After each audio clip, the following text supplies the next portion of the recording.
Well, good afternoon. Today I am working on finishing cutting up and splitting what remains of an ash tree that had died probably 12 years ago when the boar beetle came through this area, and it got uprooted. So you can see behind me here, it got uprooted, and I've been slowly working my way down that log. Probably gotten almost a whole cord out of what was on the ground. I have these 4 or 5 more rounds to split.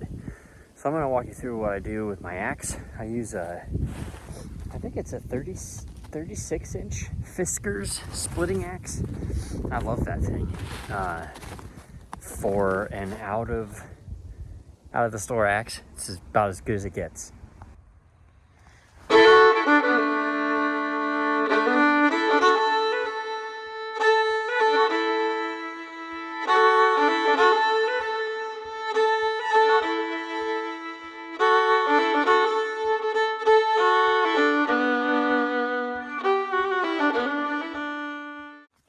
You can see that's a pretty good size log. You're looking at a 20-inch diameter tree at this point, and it's ash. You can see the layers, number of growth rings.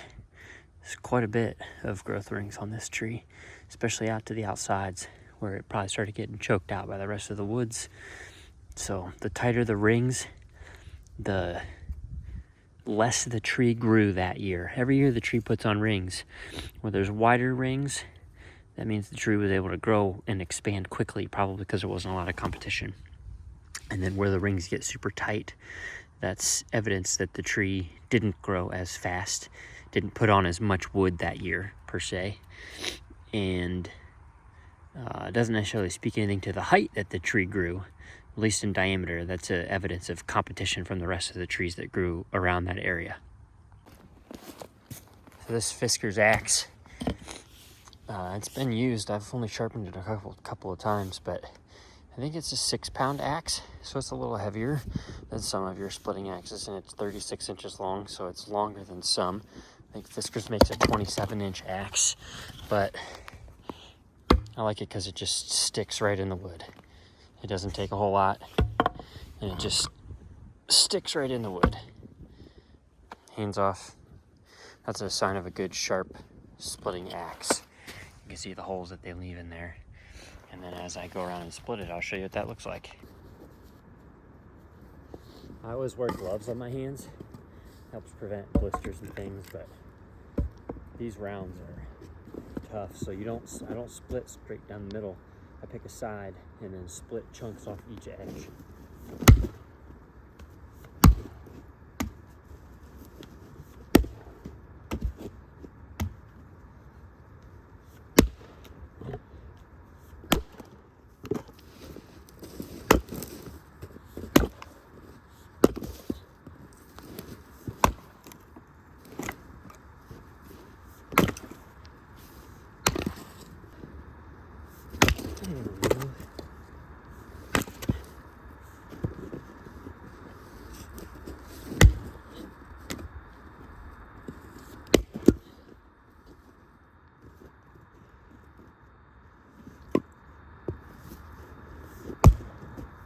That's a knot right there.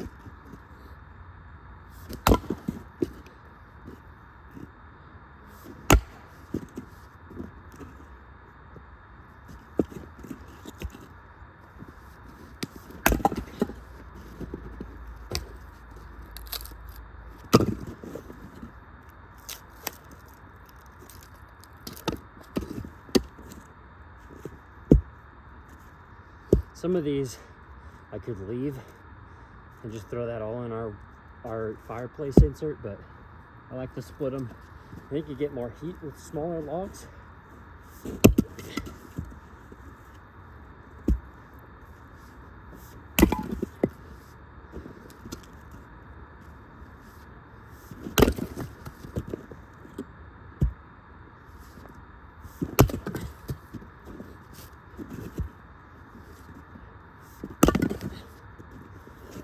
you'll notice there too, I'm using a technique called the flick, where you send your axe down, and as it's just about to hit the wood, you start to turn the blade of the axe. What that does is save your axe from sliding down into the dirt, which dulls any sharp object, dirt, gravel, there's all stuff mixed in there, and it'll dull your axe. But if you do that flick, it splits the pieces off in each side, and the axe just turns and bounces off after it splits. It's a handy little trick. Shout out to Buckin Billy Ray. If you follow any Firewood stuff on YouTube, you'll be familiar with that guy and his channel. But most of what I know how to do with the chainsaw and with a splitting axe is because of that guy. So he's a wealth of knowledge. He's got a ton of really entertaining videos too of Pacific Northwest territories wood. So he doesn't get into ash and things like we have here, but the principles all apply. So now I got this good little pile behind me that I'll throw together into a stack.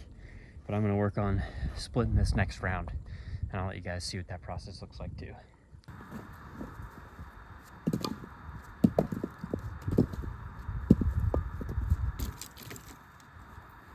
The axe is a second set of hands.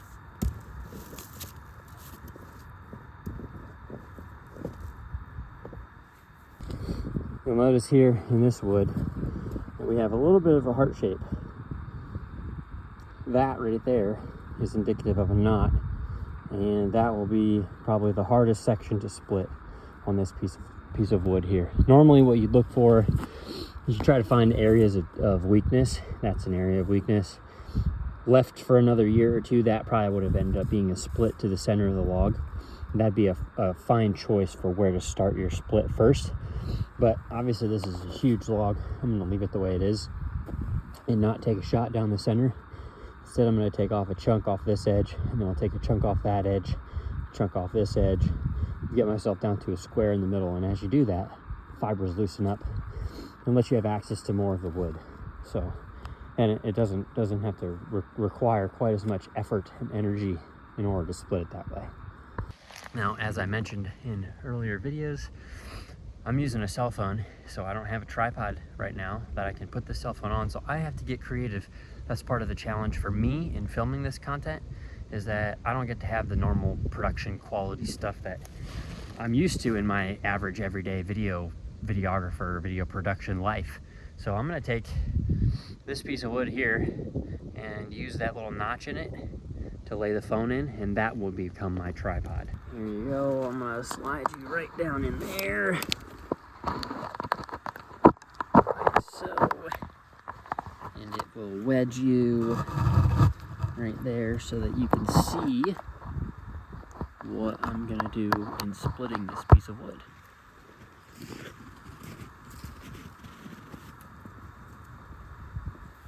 So like I mentioned, I'm gonna take not the middle, I'm gonna take the right edge first. Let's see what that looks like. It's already split. And once I get a section like that split off, I split that into smaller chunks from there.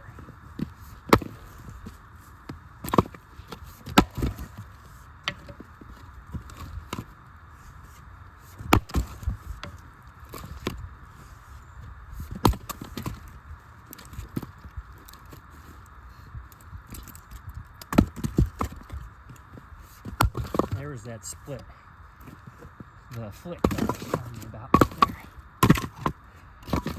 So now I'm going to take this section, probably a knot hidden in there somewhere. There we go.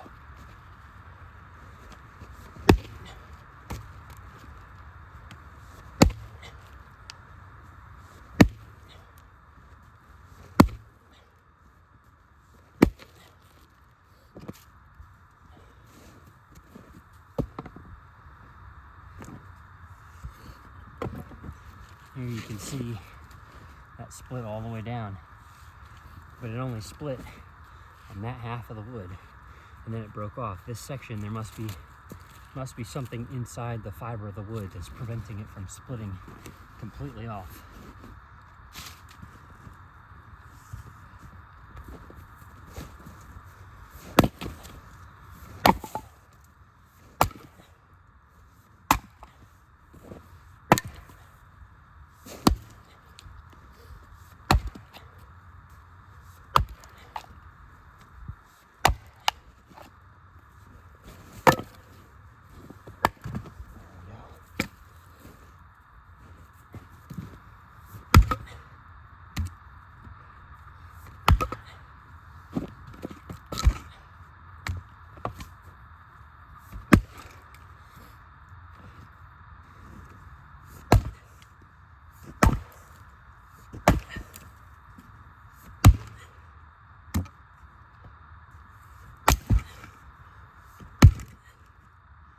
That's going to be a tough one right there.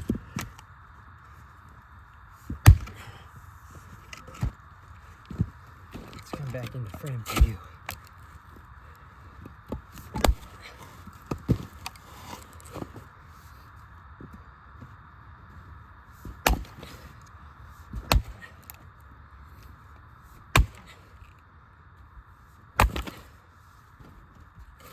You can see it's still real stringy, even though it's been dead for, you know, a whole decade. The fibers still want to hold on. It's a testament to the type of wood that ash is, white ash specifically.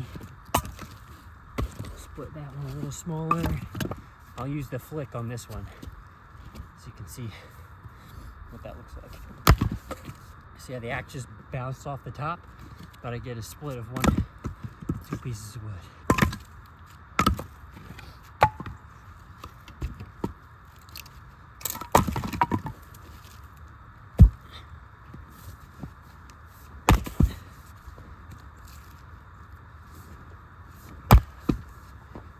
That was the flick.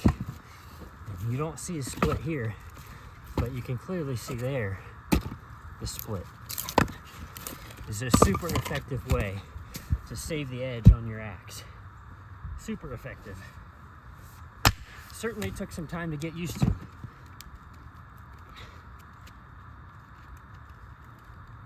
That one I didn't take quite enough off.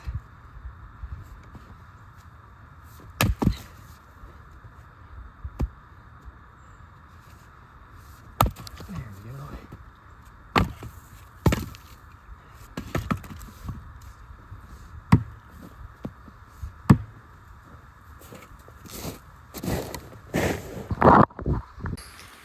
So it really doesn't take that long. I'm stopping obviously to film this stuff for you, but it doesn't take that long to get a good little pile of wood. This dead ash has been down for this long. It's already well seasoned. It's plenty dry. You can hear the sound of it when you split it. So I've got 2 more rounds to split, and then we'll be done for the evening.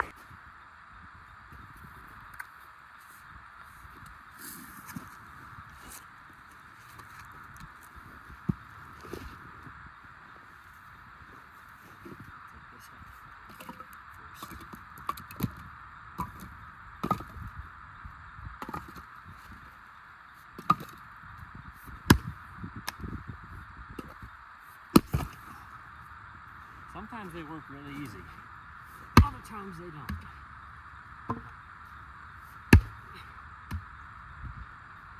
I got greedy with that one.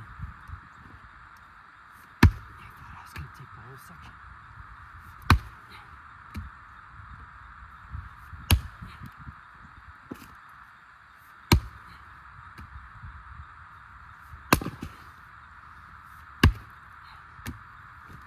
Let's pop these back up. Let's put these off into sections.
That's the flick in action.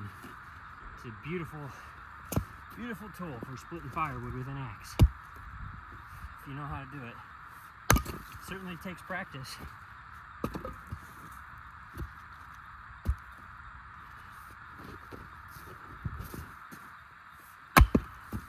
And I don't get it every time.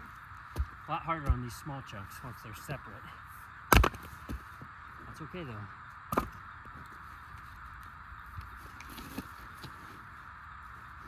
Here's a good example. You can see this section down in the wood. That was fighting me. It's all straight grain until that section. That's where there was a limb at one time, and it creates a knot inside the tree. When the fibers get all bound together, it makes it harder to split.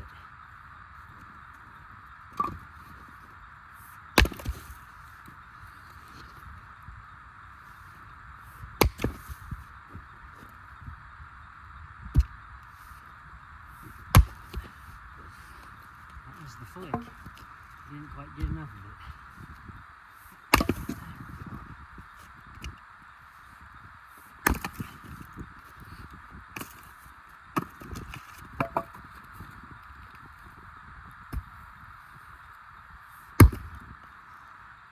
That one sounded wet.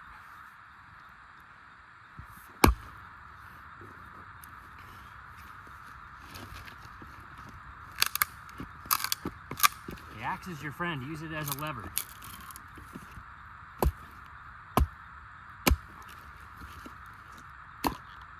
Don't make it harder than it's got to be, you know?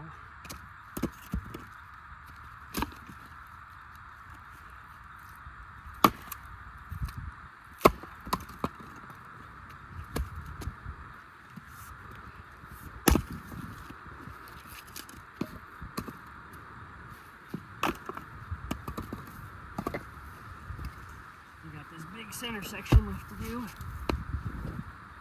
Let's see how long this takes.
Every once in a while, this ash will fool you, make you think that you can pull one apart, and then on the other side there's a knot, and you can't really pull that apart.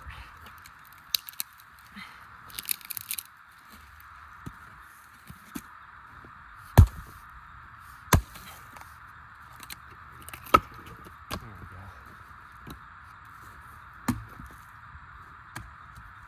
That one's not split yet.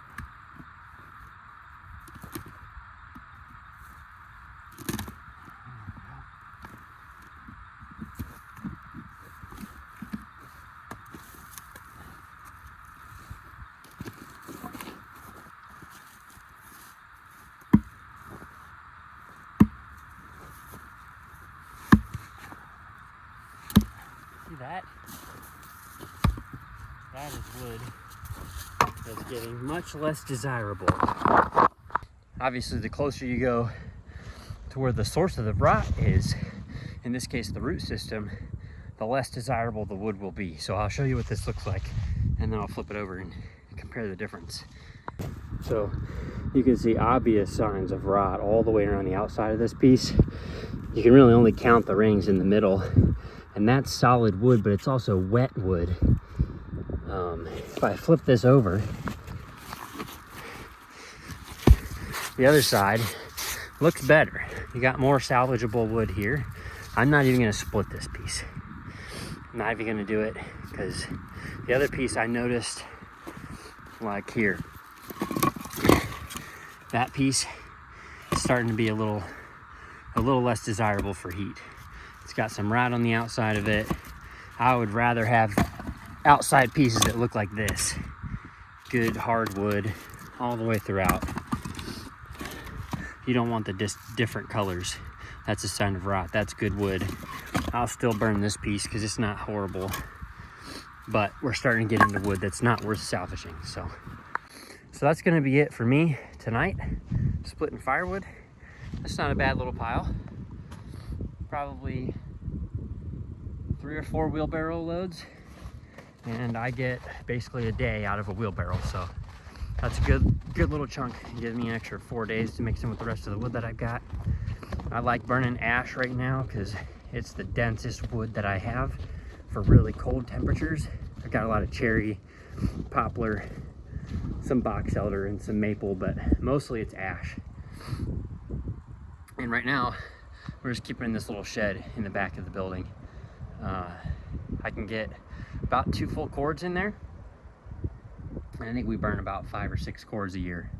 So I've already refilled the wood shed a couple times, but overall it works out perfectly for now. This is just an addition that they put on the garage. It's where I store my firewood and my kindling.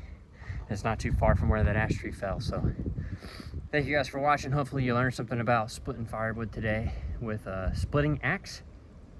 A lot of people use mauls and they're heavier, so you get some leverage that way, but you can't move them near as fast as you can a splitting axe.